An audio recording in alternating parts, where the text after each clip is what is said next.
అబ్బాయ్యా నీ పేరు సర్సర్ జానా. నా పేరు సర్సర్ జానా.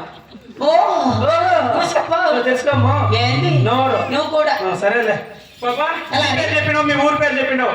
ఇందుకే మీరు ఏమేమి పని పనులు చేస్తారు పాపా? బాబు మరి ఆంధ్రాలో మా ఆంధ్ర పాటలు ఎట్లా చేస్తామంటే ఎట్లా చేస్తారు? మా ఆంధ్రాలో అందులో మా గుత్తిలో ఆ గుత్తి పేరు ఎత్తారు పాపా. ఎలా దరిద్రం మీ అన్న తప్ప గుత్తి మాది గుత్తి కాబట్టి గుర్తుంటాము. సరేలే పాప. మా ఊర్లో మీ ఊర్లో గర్భ మనుషులకి చెవులకి ఎర్రగడ్డలు పెడతాం.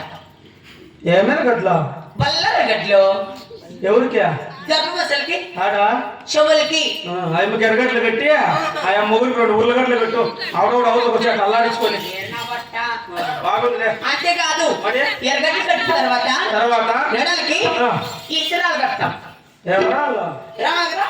ఎవరికి? గర్భవతులకి ఆయమ్మకి రాగాలు కట్టి మొగుడికి 2 గుండ్రాలు కట్టు. ఆవిడ ఇది పేరే సందనికి పోయి ఆడ వచ్చేది ఆవిడ ఆడ ఊసిపోయేది అని. అయినా బట్ అంతేకాదు నెత్తికి నిచ్చినేసి ఆయన నెత్తప్పుడు దిగుతప్పుడు కానుకలు చేస్తాను. అట్లా చేస్తే తెల్లి అక్కడే బిడ్డికిడే మా కళ్ళు మేలే కదా. Very simple. అదే రోడ్లో పండేస్తాము లోలా ఎక్కిచ్చేస్తాం. అది కాకుండా ఇంకా వెరీ సింపుల్. 300 రూపాయలు ఇచ్చేది చేసి బిస్కెట్ తోడిచ్చేది.